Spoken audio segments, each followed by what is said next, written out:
marriage bill. Fine. Look, you made your point, that's fine. But I want to come back to this Northern Irish issue and the element in it with John O'Dowd. What's going on in the Assembly? I mean, the Parliament in Westminster has not yet passed it. It's got to go to the House of Lords. What's happening here? And how can Northern Ireland stop something that happens? You go to Manchester and get married and come back here. Are you going to be told that you're not properly married? Well, if Ian's party gets his way, that will be the case. Now, my party brought forward recently a vote to the Assembly calling for equal marriage. That was defeated on the basis that the system here can work on vetoes. The DUP used their veto in this instance. I think it was the wrong thing to do. We support, and I fully support, the right for a loving couple to get married. That's what this is about. Ian concentrates on the sexual acts and all these sorts of things. Concentrate on the fact that there's a couple in love. Concentrate on the fact that there is a couple in love who want to come together under that marriage banner. And I think we should be supporting them in doing that.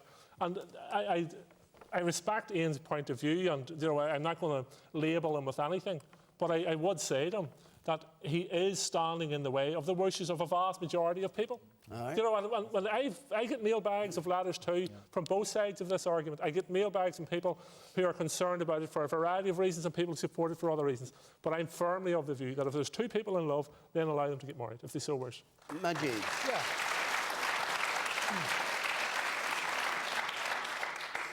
Here. I mean, look, when I was 15 years old, growing up in Essex, as I've mentioned before, look, if somebody came to me and said that the President of America is going to be black, that the most prolific rapper is going to be white, Eminem, and the Conservative Prime Minister is going to legalise gay marriage, I would have laughed you out the room. Now, what does that tell us? What that tells us, Mr. Ian Paisley Jr., is that you're yesterday's news, basically.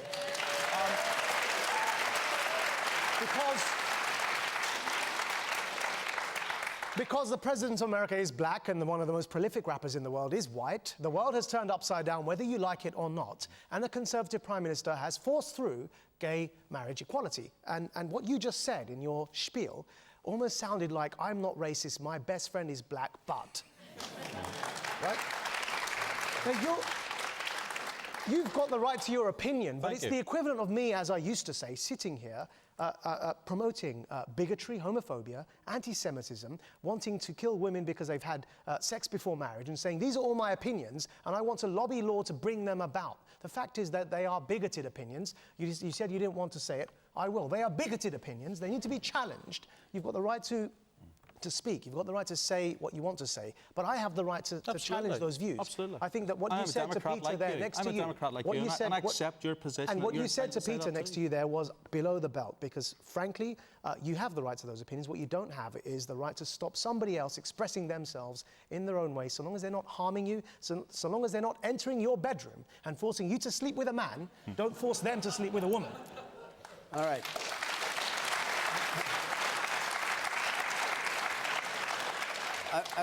I want to... Is there anybody here who would side with Ian Paisley's view, just so we can... Yes, a man up there, because we don't want a one-sided argument. I don't have hate in my heart. I don't have anger or vilification in my heart. I don't have anything against anyone else. But throughout centuries, the traditional understanding of marriage has intrinsically and inherently been between a man and a woman. That's how I understand it. I don't hate anyone. I don't hate gays. I don't hate blacks. I don't hate Muslims. I'm not angry. But I think you got to understand, and I speak on behalf of millions of people, that we understand traditional marriage as between a man and a woman, and to redefine something so fundamental is tantamount to trying to redefine dogs so that that includes cats. Now, don't have a go at me, because I'm not angry against anyone. I'm standing up for what I believe is the traditional way of marriage. All right. Can I say... No, hold on a second. Theresa Villas, the Conservative Party would once have taken exactly that view. I'm an ex-swivel-eyed loony, just for the record. You're what? I'm an ex or former swivel-eyed loony. Oh, you are? Right. OK. Well, the reason why I voted for equal civil marriage is because I'm a great supporter of marriage as an institution. I think it helps support relationships, it helps keep couples together and support families. And I simply didn't think I could justify denying access to that institution merely on the grounds of someone's sexuality. I believe that I was very struck when I was in Derry Londonderry just a few weeks ago where there was a lecture as part of the City of Culture programme, and Sir Ian McKellen gave the lecture. And he just pointed out how over the last 30 years, steadily, bit by bit, the legal discrimination against the gay community has been dismantled. But there is this one last bastion that had yet to be dismantled, and that was the law on marriage. It is a difficult issue. I respect people's views on this. It is, of course, vital that no religion, no church, no faith is compelled to conduct same-sex marriage, but it is a vital step forward in removing any stigma that could be attached to gay relationships. And it sends a strong signal to young people who may be grappling with their sexuality, who may be confused, who may be seeking acceptance, that it is okay to express themselves in whatever the way they want to. And I think it was a good day's work when the House of Commons voted for equal civil marriage. You sit up there. We were once told that Northern Ireland was as British as Finchley, but yet Northern Ireland is being left out of this same-sex marriage bill. You know, either we have the same British rights and liberties as the people in Finchley or not. You know, are we British or are we not? What's the position that the Assembly won't vote or has voted? Where does it stand? I understand. Maria Miller made a statement What? in the House. Maria Miller, the Minister, made a statement in the House that But has we're talking about indicated... Northern Ireland. Yes, but she made it, when questioned about Northern Ireland, that a marriage in England, a same-sex marriage in England, when those people, if they were to move to Northern Ireland, it would be recognised in law only as a civil partnership. But what's the difference anyway? Because we were always told it was only a matter of words. Well, there is a Vernon difference, Coker, and what's it's the obviously in difference? case of Then why equality, change the word? when campaigners are campaigning for the right to be married, and it is in case of a civil marriage, but no one is talking about imposing this upon any of the churches. The current position... No, we're not talking about that. We're just talking about if you're married... No, hold on a second. If you're married as a gay couple, you're married in England, and you come over to Northern Ireland, and suddenly it's a civil partnership, not a marriage. What exactly does that mean? In what sense is it different?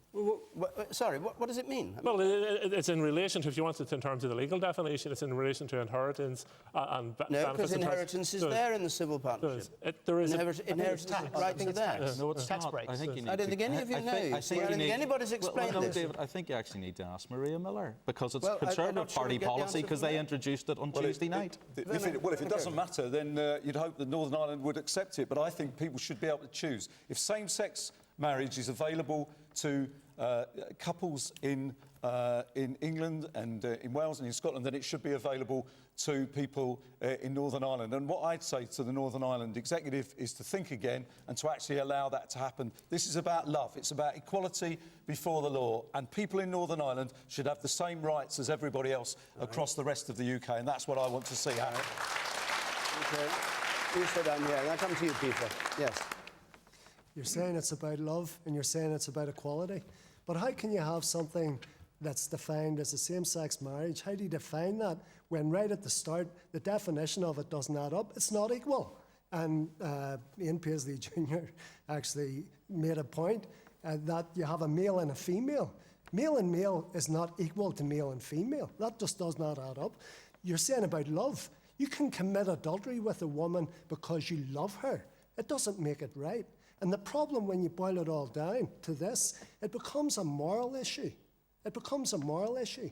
And you're talking about what churches say or what churches should do. The problem with the churches, and it's interesting that when you read in the bill some of the legislation that's coming forward about how churches should deal with this, part of the problem there is you're not going to get churches to step into something where their creed, where their doctrines say so clearly that that's not what you do. Okay. So when you're talking about equality, you cannot have equality simply because of the definition of same-sex marriage compared with heterosexual marriage. Can I just remind everybody that the main marriage law in this country, the 1949 Marriage Act, does not stipulate that marriage partners have to be male and female. The ban on same-sex marriage was only introduced in this country in 1971. Up until that time, there was no legal impediment to people of the same sex getting married. So this discrimination is relatively recent in our history. Marriage has evolved. Centuries ago, it used to involve child brides and polygamy. Until recently, rape was legal in marriage. A man could rape his wife. Marriage has evolved, and this is part of the evolution. The final point I want to put to Ian is, are you telling me that you've looked your own DUP gay members in the face, your own gay DUP members who are in same-sex relationships, and you've told them that you would not countenance them having same equal rights? Have you actually told them that? Well, what I have said to them is that I do believe that there is equality, but I believe that the law should be like this. They, of course, are entitled to disagree with me. And that is the beauty of this democracy. And if I'm wrong in this issue, Parliament will vote that way. And if I'm right in that issue, well, it's my conscience that I have to be answerable for. Okay. When did you say these same-sex marriages were taking place? Until when? No, that they weren't taking place. There was no legal impediment. So until when? Until 1971, with the nullity of marriage. Why did nobody take advantage of it in the 60s? Well, they tried, and that's why the law was introduced. The law was changed. They did try? Yes. Many cases? Not many, but a few cases. There was a trial at Westminster. The man up there, at the very back. Well, 2 points. First of all, you can't use tradition as a sole justification for anything. Slavery was a tradition for many thousands of years. See, this is the vilification. And we've moved beyond that. Second of all, I'd like to ask Mr. Paisley, what aspect of allowing gay people to get married and enjoy the same legal privileges as anyone else who wants to get married, what aspect of that prevents you or anyone else practicing traditional marriage? Okay, just briefly answer that point. Well, see, maybe you think it does. See, this is the vilification. If you have this point of view, you have to be scared off from actually making the point of view that I'm for the interpretation of traditional marriage between a man. That wasn't a question I asked. I'm answering it, between a man and a woman. And that's what I believe in. That's what I think marriage should be. And if you want to call your same-sex relationship something else, do, but don't call it marriage. Okay. Because it's a con trick. But why can't it's not what it is. Get a new why word. can't? Invent a new word for it.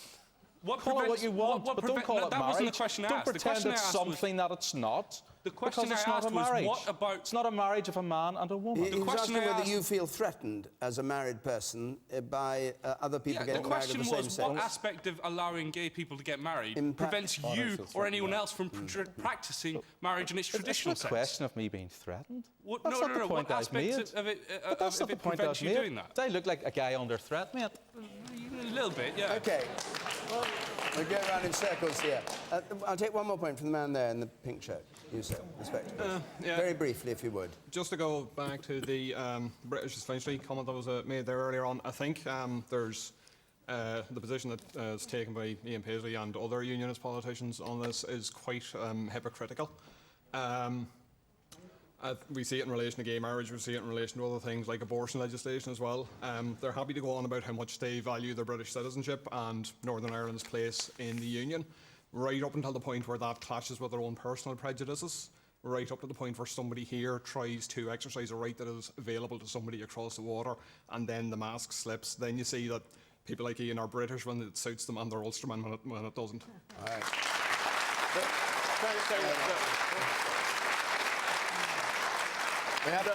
The subtext of those who are opposed to same-sex marriage is that they don't believe gay people are fit and worthy, and that's profoundly and deeply offensive. We'll move on. A question from Aubrey Calderwood, please. Is the Republic of Ireland a safe haven for international corporate tax avoidance?